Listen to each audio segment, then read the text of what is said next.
Saint-Esprit, comme il était au commencement, ainsi il est maintenant et en sera toujours de même, jusqu'à l'éternité. Amen. Excellent Père de grâce, que ton nom soit magnifié, célébré de génération en génération. Nous sommes venus parler de toi. Nous voulons révéler à ton peuple le dépôt que tu as mis en nous. Ne nous permets pas de parler nous-mêmes, mais parle toi-même à ton peuple. Les cœurs qui vont te recevoir, Père, je te supplie, sanctifie-les. Les oreilles qui vont t'écouter, Père, je te supplie, sanctifie-les. Les cellules qui vont te contenir, Père, sanctifie-les pour ta gloire. Fais-le pour ta gloire dans le précieux nom de notre Seigneur Jésus. Amen. Que toute la création écoute la parole de Dieu.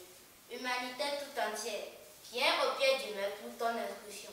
Bien-aimé, petit et grand, enfant, adolescent, adulte et aîné, quelles que soient tes difficultés, seule ton obéissance à l'Éternel te guérira. Écoute, accepte et applique-toi donc pour ton épanouissement. Bienvenue sur notre chaîne La Voix de l'Éternel Dieu. Le thème de cette semaine est intitulé « Par la douceur, réponds à ton interlocuteur ». Le premier texte de cette semaine se trouve dans le livre de Colossiens 4, versets 2 à 6. Examinons la parole de Dieu. Colossiens 4, versets 2 à 6. Persévérez dans la prière. Veillez-y avec des actions de grâce. Priez en même temps pour nous, afin que Dieu nous ouvre une porte pour la parole, en sorte que je puisse annoncer le ministère de Christ, pour lequel je suis dans les chaînes, et le faire connaître comme je dois en parler.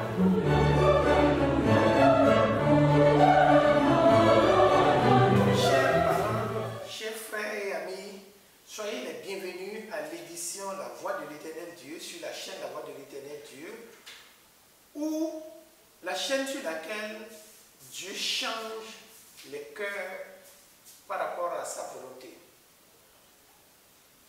Nous avons vu tout à l'heure Oniel Vado pour les tests bibliques. Nous verrons bientôt Parfait Ramon et Christ pour la compréhension du thème. Nous verrons après le frère Bankole pour la réponse par la douceur. Et enfin, nous verrons Edouard Assoba pour interlocuteur. Bien-aimés, à nouveau, soyez les bienvenus sur la chaîne La Voix de l'Éternel Dieu, la chaîne où Dieu transforme les zéros en héros. Nous avons pour cette semaine, par la douceur, réponds à ton interlocuteur. Par la douceur, réponds à ton interlocuteur. Alors, nous allons commencer par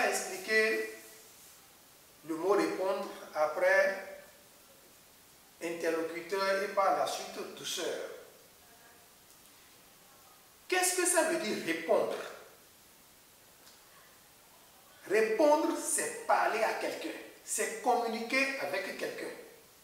Répondre, c'est dire à quelqu'un.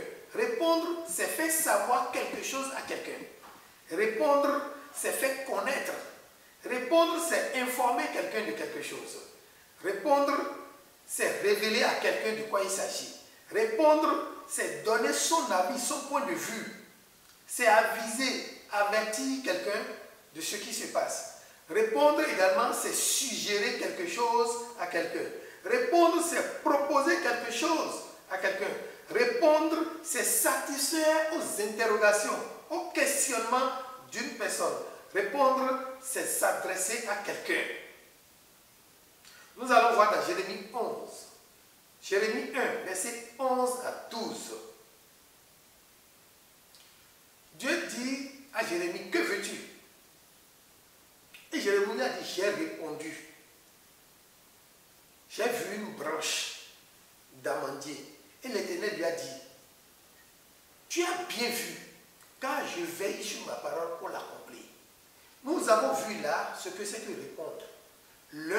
Dieu a interrogé l'autre, Jérémie, et Jérémie lui a répondu. Nous allons dans Joël 2, verset 19. L'Éternel a répondu au questionnement du peuple et a dit, je vais vous envoyer, je vous enverrai du blé, le vin nouveau et l'huile. Vous serez rassasiés et vous ne serez plus exposés aux insultes parmi les nations. Le peuple a suggéré, a proposé, a parlé de son inquiétude à l'Éternel. L'Éternel a répondu. Ce sont des exemples typiques pour que nous puissions comprendre le verbe répondre. Nous allons dans Marc 8, verset 28. Jésus a demandé aux disciples, qui suis-je? Quelle est la réponse donnée? Les uns ont dit, tu es Élie. Les autres ont dit, Jean-Baptiste. Et certains ont dit, tu es un prophète. Donc, répondre, c'est apporter une satisfaction avec questionnement. Alors, nous verrons, après avoir expliqué le mot répondre, nous irons vers interlocuteur. L'interlocuteur, c'est celui avec qui on parle. C'est celui avec qui on échange. Et l'interlocuteur, c'est celui avec qui on discute, on communique. C'est son vis-à-vis. L'interlocuteur, c'est celui à qui on pose une question et qui donne une réponse, ou celui à qui nous répondons aux questions. C'est aussi celui à qui, c'est celui qui nous pose des questions et que nous répondons. Quand on parle de l'interlocuteur, on peut voir Dieu et les hommes, Dieu et Satan, les hommes entre eux, les hommes et Satan et autres. Quand nous prenons Job 1, versets 7 à 8, c'est Dieu et Satan qui sont des interlocuteurs. C'est Dieu qui disait à Satan, as-tu remarqué mon enfant Job? Il est intègre, il est différent de tous les autres enfants. Il n'y a pas son égal sur la terre. Ce sont deux interlocuteurs qui discutent de l'intégrité de Job. Quand nous prenons Job 4, versets 1 à 4, nous allons voir Job et son ami Eliphaz. C'est une communication entre hommes. Ce sont des hommes qui parlent. Quand nous prenons Zacharie 4, versets 1 à 5, nous allons voir la conversation entre l'ange de Dieu et Zorobabel. Alors, c'est une conversation entre l'ange de Dieu et les hommes. Alors, qu'est-ce qu'il faut retenir de ton interlocuteur? Ton interlocuteur, c'est ton vis-à-vis, c'est celui avec qui tu discutes, tu parles, tu écris, tu échanges. C'est celui avec qui tu as une conversation. Maintenant, nous irons au niveau du mot douceur. Qu'est-ce qu'on appelle douceur? Dans le mot douceur, il y a doux. Ce qui est doux, c'est ce qui est agréable à l'homme. C'est ce que l'homme aime faire. C'est ce qui lui est facile de manger, de faire, de porter, d'accomplir. La douceur, c'est le contraire de l'amertume. Dans le mot amertume, nous avons amer. Ce qui est amer, c'est ce que l'homme n'aime pas. La vérité qui est amère, l'on ne l'aime pas. Une nourriture qui est amère, l'on ne l'aime pas. Quand nous prenons un enfant à qui nous mettons le miel dans la bouche, cela lui est doux. Le miel est doux au palais, à la bouche. Mais la nivaquine, elle est amère. Personne n'aime avaler de la nivaquine. Ce n'est que sous contrainte. Tout ce qui est amer est fait sous contrainte. Tout ce qui est amer est mangé sous contrainte. Si ce n'est pas dans le cas de guérir une maladie, je ne peux pas prendre de la nivaquine. Si ce n'est pas dans le cadre de guérir une maladie, je ne peux pas prendre la tisane qui est amère. Si ce n'est pas dans le cadre d'atteindre un résultat, je ne peux pas endurer des souffrances, des épreuves et des tentations. L'épreuve est amère pour tout candidat à une graduation, à une élévation. Et c'est amer. Pour Jésus sur la croix, le processus de la passion est amer pour Jésus. Tout ce qui est amer est difficile à accomplir. Et si nous acceptons l'accomplir, c'est dans le but d'un objectif. Alors, nous viendrons à la douceur. La douceur, c'est le mot artisan de la paix et de l'amour. C'est l'ingrédient principal de la paix, de l'amour et de la tranquillité. Sans la douceur, il n'y aura jamais de la paix. Sans la douceur, il n'y aura jamais de l'amour. Sans la douceur, il n'y aura jamais de la concorde. La douceur, c'est la vertu, l'état d'esprit d'une personne qui lutte pour la paix, qui contribue à la paix, qui recherche et poursuit la paix, tel que Somme 34, verset 15 nous a dit. La douceur vient effacer l'amertume. La douceur vient mettre fin à l'amertume. La douceur vient mettre fin à la guerre, au tumulte, aux révoltes. La douceur donne place à la paix, à la joie, à la justice et autres. Nous allons commencer par voir Exode 15, verset 25. L'eau où Moïse et le peuple traversaient était imbuvable. Quiconque buvait l'eau mourait. Dieu dit à Moïse, jette un bois qui lui est indiqué dans l'eau. Et l'eau qui était amère, que le peuple ne pouvait plus boire, est devenue douce. Pour que tout le monde commence à boire. Qu'est-ce que je veux te dire par là, bien-aimé en Christ? Que tes propos à les fois à venir soient de doux propos. Que tes propos ne soient pas des propos arrogants, des propos de méchanceté, des propos d'agacement, mais des propos de douceur. Car dans la douceur, tout ce que tu veux, tu recherches, tu vas l'obtenir par la grâce de Dieu. Comment vis-tu ta vie? Qu'est-ce qui sort de ta bouche? Qu'est-ce qui fait l'objet de tes pensées? L'agacement, l'arrogance, l'amertume ou bien la douceur pour concilier les peuples? La douceur pour ramener vers toi ce dont tu as besoin. Frère, lutte, vis pour la douceur. Et quand je continue, vers un figuier, je suis dans Juge 9, verset 11. On a demandé à un figuier d'abandonner sa douceur. Un figuier, c'est un arbre. Le figuier dit non, je ne peux pas abandonner ma douceur et mon fruit excellent pour passer de lieu en lieu. Le figuier dit, je suis fait pour la douceur. Je n'abandonnerai pas ce caractère, cette vertu que j'ai. Mon frère, où es-tu? As-tu déjà transformé la douceur que tu dois avoir en agacement, en amertume, en arrogance? Fais ton état de lieu. Et quand je continue, je vais dans le livre de Néhémie. Néhémie 8, verset 12, verset 10.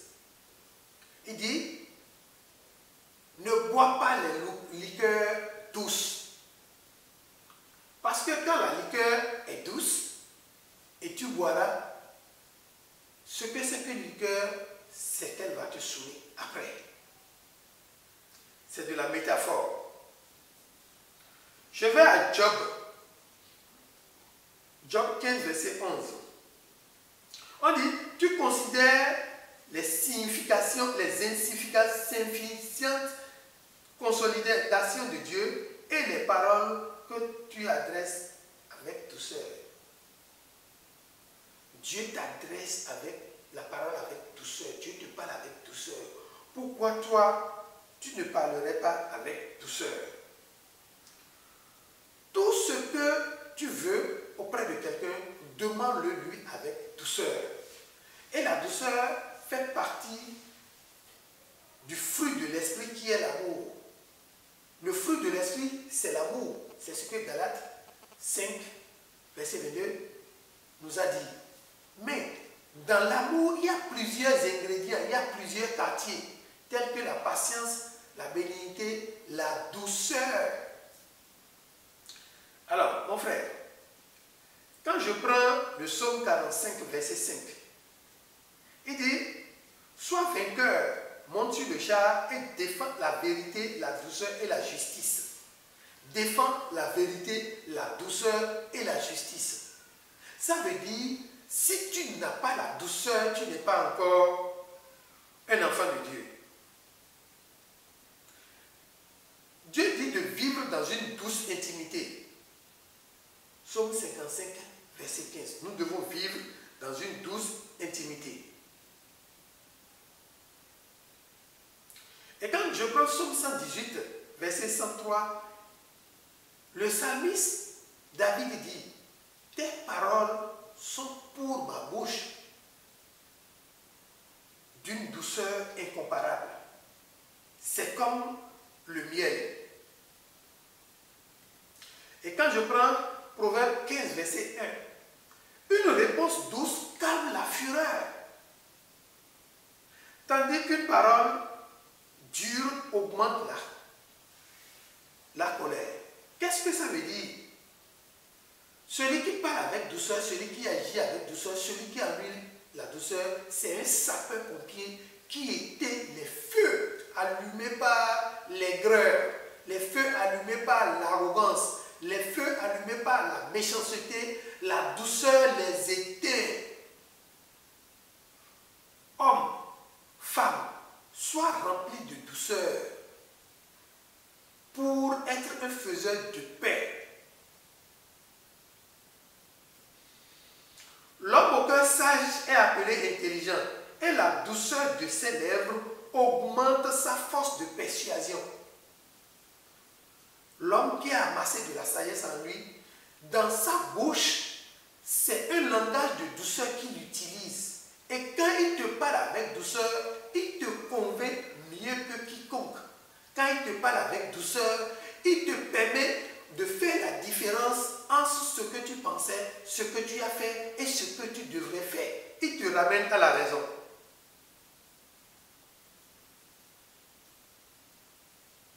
C'est par la douceur et par la patience on peut persuader un dirigeant, et une langue douce peut briser toute la résistance. Quelqu'un qui n'est pas favorable à toi, c'est par la patience et la douceur que tu vas le persuader du bien fondé de ce qu'il doit faire pour l'harmonie, la concorde au sein de toi. Bien-aimés en Christ, nous n'irons pas loin. Nous allons les fois à venir vous donner beaucoup plus de détails sur la douceur. Quand nous prenons Proverbe 26, verset 25, lorsqu'il prend une voix douce, ne le crois pas. Mais car il a cette horreur dans son cœur, la douceur peut cacher encore la méchanceté de quelqu'un. Bien-aimés, soyez bénis,